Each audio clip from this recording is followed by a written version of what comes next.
अरे भाई साहब, ये मुसलमान हिंदुओं के कभी सगे नहीं हो सकते। अरे देखिए ना, मुसलमान जो है वो खुश है कि कश्मीर में 27 हिंदू को मार दिया गया। अरे आप लोग जानते नहीं हैं, मुसलमानों को सिखाया जाता है कि काफिरों को मार दो। आतंकी कौम है मुसलमान भाई, कहीं भी देख लो यार। अच्छा आप बताइए, सारे आतंकवादी मुसलमान ही क्यों निकलते हैं? अरे वो शौर्य पिक्चर देखी थी आपने, ब्रिगेडियर रुद्र प्रताप सिंह, वो जो कह रहे थे बच्चे नहीं हैं, वास्तव में वही रियलिटी है। कश्मीर में जब हिंदुस्तानियों की जगह हिंदुओं को मारा गया, तब देश के बड़े हिस्से में इस तरह की चर्चाएं आम हो गई। इस देश के सभी मुसलमानों को बहुतेरे लोगों ने सिर्फ एक चश्मे से देखने की कोशिश शुरू कर दी। वो जो कह रहे थे कि आतंकवाद का कोई धर्म नहीं होता, उनको कहने वालों की फौज मिल गई, जिन्होंने कहा कि हो सकता है, लेकिन यह भी सच है कि जब मारा गया तो धर्म पूछ के मारा गया, और यह बड़ा सच है। लेकिन हमें लगा कि इस बड़े सच के बीच में एक छोटा सा सच जो छिप गया है, उस पर भी नजर डालते हैं। वो सच जो इन तस्वीरों का है, वो तस्वीरें जो चीख चीख कर कह रही हैं कि सर जनाजा तो कश्मीर में भी उठा है,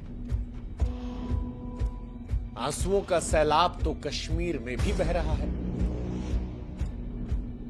एक मां ने अपना बेटा, एक बहन ने अपना भाई हमेशा के लिए कश्मीर में भी खोया है सर, और वो हिंदू नहीं था, वो मुसलमान था। वो मुसलमान जिसके पास ऑप्शन था, जो कि हिंदुओं के पास नहीं था। हिंदुओं को सिर्फ उनका धर्म देखकर मार दिया गया, लेकिन इस मुसलमान के पास पूरा ऑप्शन था, क्योंकि कट्टरपंथी से अपना दुश्मन नहीं मानते थे।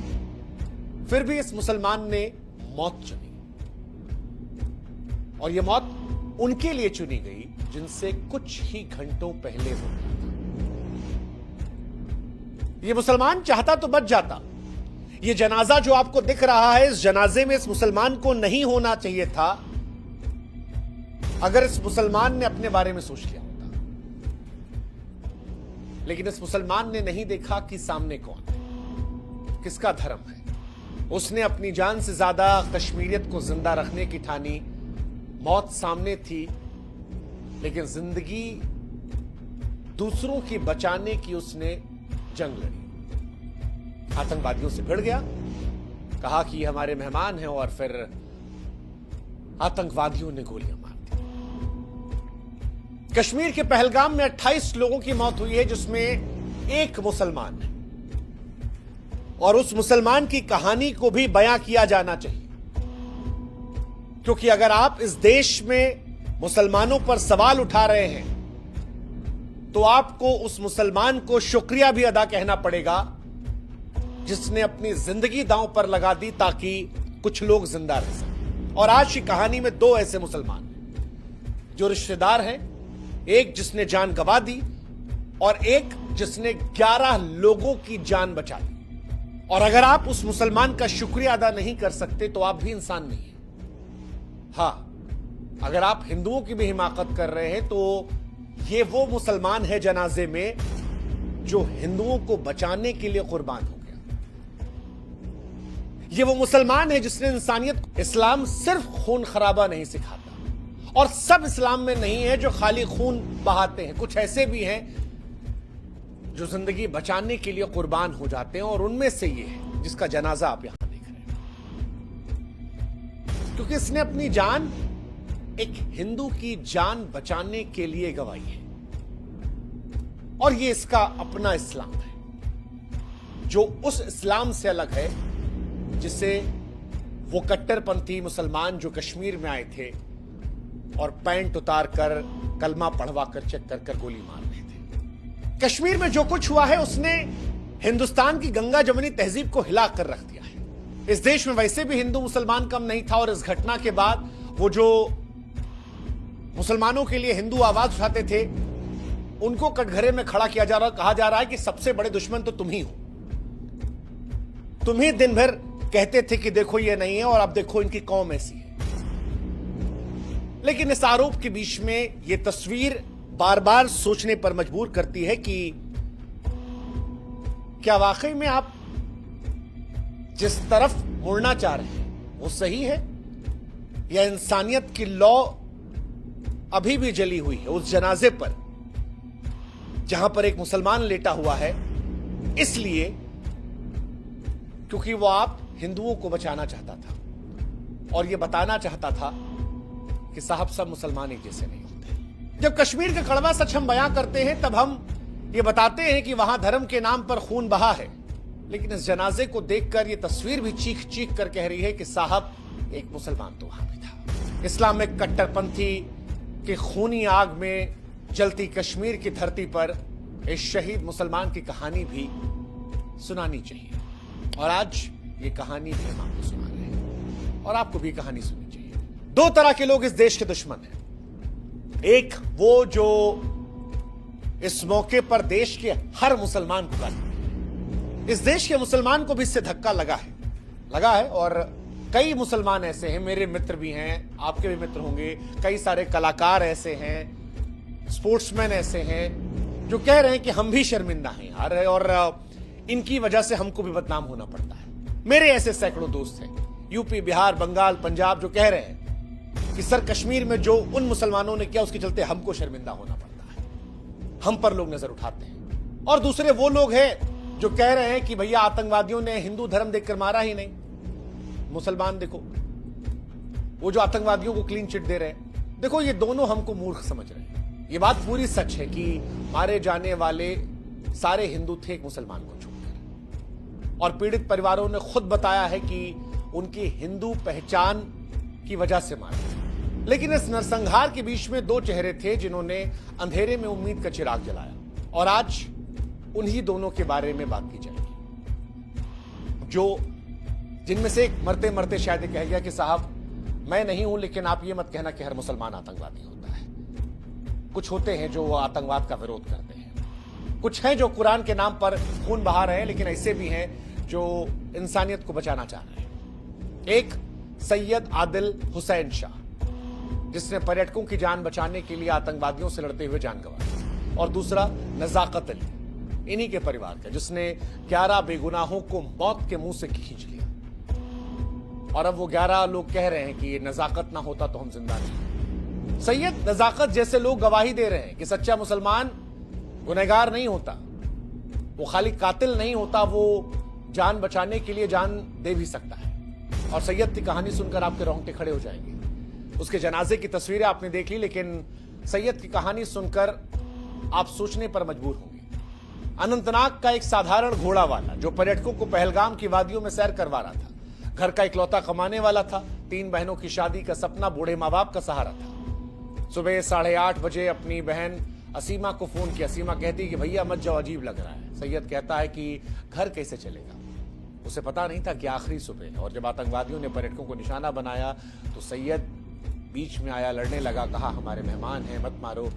निहत्थे सैयद ने आतंकवादियों से बंदूक छीनने की कोशिश की, लेकिन आतंकवादी ने उसकी छाती में गोली उतार दी। सैयद मर गया, या कहें कि शहीद हो गया, लेकिन अपनी मौत के साथ आतंकवाद के बीच में इंसानियत की एक लौ जला गया। अब उसकी बहन की चीखें आ रही हैं तो वो परेशान करने वाली है। वो कह रही है कि उसने दूसरों को बचाया, खुद चला गया, कौन होगा हमारा सहारा। उसके बूढ़े माँ बाप की तस्वीरें परेशान करने वाली है। वो भी कह रही है हाय अल्लाह क्या हो गया मेरे लाल। पिता की आवाज टूटी हुई है, कहते हैं कि बेगुनाह है, घोड़ा चलाता था, मेहमानों के लिए जान दे गया। हालांकि वो आतंकवादी जो अपने इस्लाम के चलते हिंदुओं की जान लेने आए थे, उनकी नजर में सैयद मुसलमान नहीं था, वो एक इंसान था जो उनके कट्टरपंथी साजिशों के बीच में रुकावट है, इसलिए मार दिया। और अब सवाल है कि सैयद के परिवार वालों का सहारा कौन होगा। पत्नी विधवा हो गई, घर का चिराग बुझ चुका था।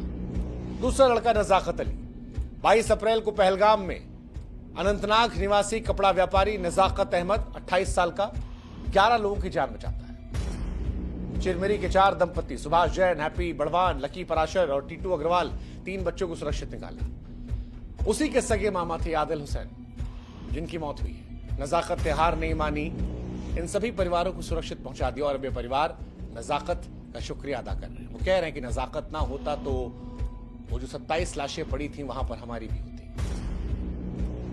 सैयद नजाकत जैसे लोग ये गवाही देते हैं कि अगर कोई सच्चा मुसलमान है तो वो सच्चा इंसान भी है, और अगर सैयद नजाकत जैसे लोग नहीं होते तो शायद हम भी मान लेते कि पूरा कश्मीर आतंकवादियों का है। लेकिन ये साबित करते हैं कि कश्मीर की धरती पर इंसानियत है, और कुछ कट्टरपंथी अगर कश्मीर की वादियों में खून खराबा कर रहे हैं तो उस खून में सबको रंगना जरूरी नहीं है। कुछ साल पहले शाहरुख खान ने भी ऐसा कुछ फर्क समझाने की कोशिश की थी। हालांकि मैं जानता हूं इस बात के लिए कई लोग मेरा भी विरोध करेंगे,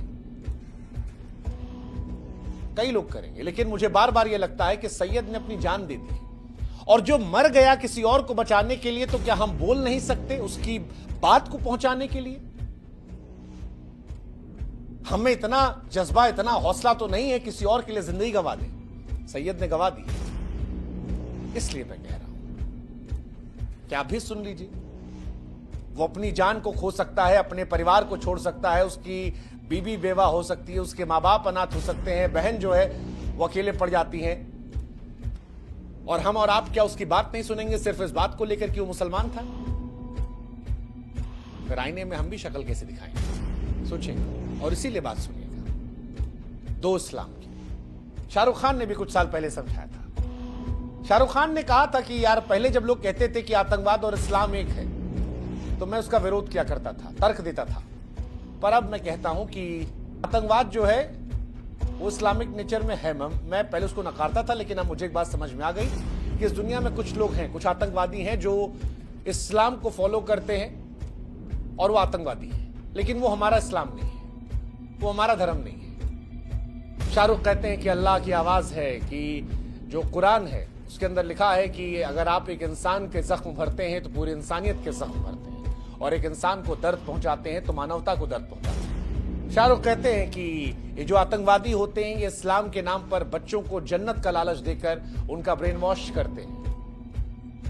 और शाहरुख ने उस वक्त विनती भी की थी कि किसी भी धर्म में, चाहे हिंदू हो या कोई भी धर्म, धार्मिक किताबों में जो बातें लिखी गई उनके सही मायने समझाए जाएं, क्योंकि किसी भी धर्म की किसी किताब में ऐसा लिखा नहीं है कि किसी को दुख पहुंचाएंगे तो आपको खुदा अपने पास बुलाएगा। शाहरुख खान की वो बात अगर पहलगाम के वो कट्टरपंथी मुसलमान समझ लेते तो शायद आज हिंदू और मुसलमान की इतनी कहानी नहीं होती, शायद 27 जिंदगियां जिंदा होती, शायद पूरे देश के मुसलमानों को एक चश्मे से देखने की नौबत नहीं आती। लेकिन उसके बीच ये भी सच है कि अगर सैयद और नजाकत जैसे लोग नहीं होते तो शायद इंसानियत की बात करने में लोग संकोच करते। किसी ने जिंदगी गंवा दी, खून बिखेर दिया अपना, ताकि इंसानियत की लौ जिंदा रहे। आज हमें इस बात का एहसास होना चाहिए कि सच्चा धर्म वही है जो नफरत और हिंसा नहीं फैलाता है।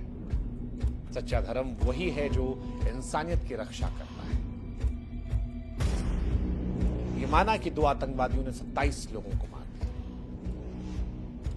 ये माना कि उनके धर्म को देखकर मारा, और ऐसी सोच रखने वालों को जितनी गंदी सजा हो सके दे दीजिए।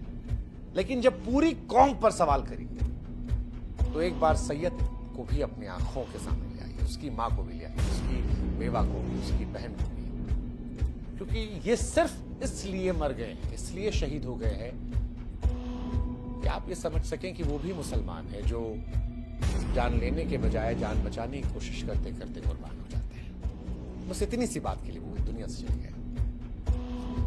वैसे भी समाज के तौर पर हम तभी सही दिशा में बढ़ सकते हैं जो हम आतंकवाद और हिंसा के खिलाफ खड़े होंगे, ये सुनिश्चित करेंगे कि नफरत और कट्टरता को बढ़ावा देने वाली कोई विचारधारा ना पनपे। ये हमारे समाज का कर्तव्य है। हम धर्म, जाति, समुदाय के नाम पर कोई भेदभाव न करें, इंसानियत को प्राथमिकता दें। भारत की आबादी 140 करोड़ है, 25 करोड़ के आसपास मुसलमान। आप इस देश से मुसलमानों को मिटा नहीं सकते और इस देश से मुसलमानों को खारिज नहीं कर सकते।